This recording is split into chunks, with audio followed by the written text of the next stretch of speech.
It's the rock biopic you never knew you needed, and it's 100% true. Weird, the Al Yankovic story. So if you have spent any time around here with us, you know of our, or at least my, deep love for Walk Hard, the Dewey Cox story. Alonso, I don't think you share that affection. I don't love it as much as you do, but I do think it's important as a sort of cultural touchstone. Yes, this does a lot of what Walk Hard does, in that it is a very knowing version of the music biopic and all of its tropes. Hungry one, open up a package of my bologna.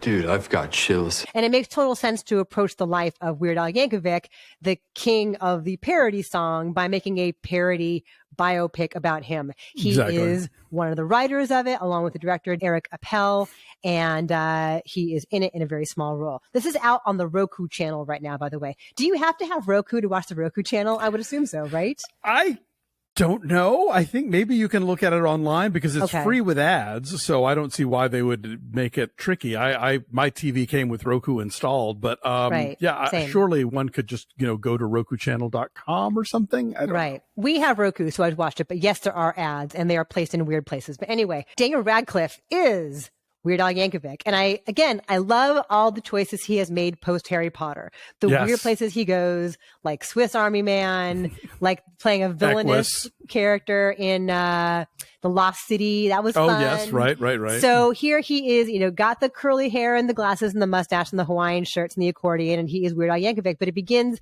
the way so many music biopics begin, with his home life and the dad who didn't approve and the mom who is quietly supportive and his unlikely rise to stardom.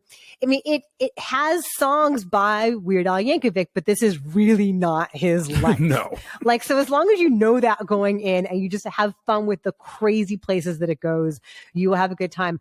I laughed out loud over and over again for a long time in this. It the joke kind of wears out its welcome after a little while, but there are so many inspired choices with the supporting casting. Evan Rachel Wood is doing this fantastic Madonna impression and playing her as like a really villainous figure in Weird the Al's Madonna life. section I thought stretched a little long, but they do really go there with her, which is fun. But she's great in it, and she's dressed like the desperately seeking Susan version of Madonna the whole way through. She's doing the voice and the lace and stuff. The origin of these songs, again, it definitely did not happen this way. No, but the My Bologna origin, I was laughing my ass off.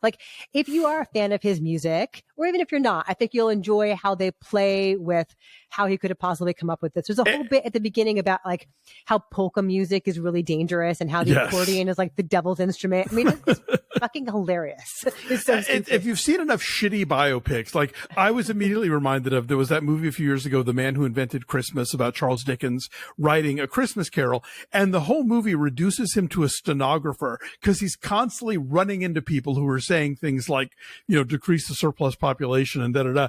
And so, the My Bologna thing is this perfect distillation of how a stupid movie shows you the creation of a beloved work of art.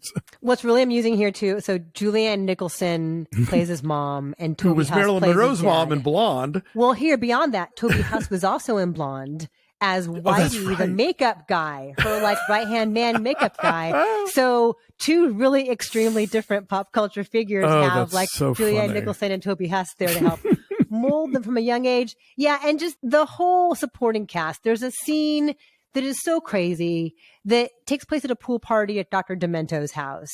And I don't want to tell you who all plays all the figures there, but it's this crazy alternate universe where Pee Wee Herman and Divine and Wolfman Jack and Elvira and all these counterculture figures. Salvador Dali and Andy Warhol's there. It's the idea that Weird Al's at a pool party with them in the valley, this totally nondescript suburban tract house in the valley, is very funny. And just bits like that are very inspired. Yeah, don't look at IMDb if you can, because part of the fun of this movie is who pops up playing whom.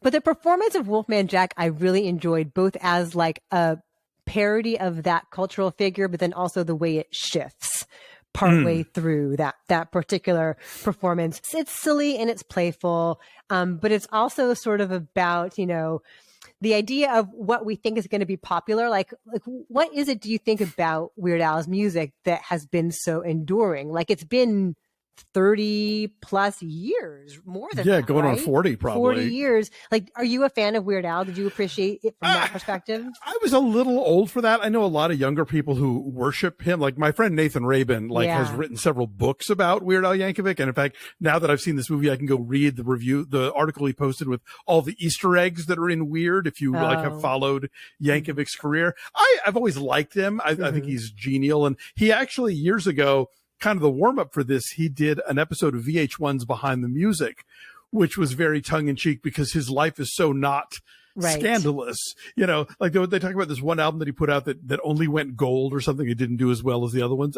And he goes, and that year I could only put in the medium sized jacuzzi, he's playing with the whole concept of what a Behind the Music even is. So here he's playing with the concept of what a rocker biopic is, Yeah. I love that he can laugh at himself. He seems like he's having fun with this. I mean, I think it definitely helps a great deal to be familiar with his music. Sure. To appreciate this movie at all. Yeah, I had a good time. It kind of wears out the joke a bit. A little bit, but yeah, I'm glad I saw it. And I got to meet Dr. Demento once, which was a real highlight for me. Was he cool? He was very cool. And what was funny was I was, as a kid, I was glued to that show every week. And I mentioned that and he goes, "Oh, what city?" And I said Atlanta. And he goes, "Oh, WQXI." Like he knew immediately what station it was. Was he like Rainn Wilson's portrayal of him? Kind of. Not too far afield. Well, good. So what is your number then? I said 7. It's goofy and disposable, but a lot of fun, and you'll be glad you saw it. Yeah, I'm saying 7.5. Like I laughed really hard a lot of the time, but like decreasingly so as it went along. So it's streaming, but watch it with friends.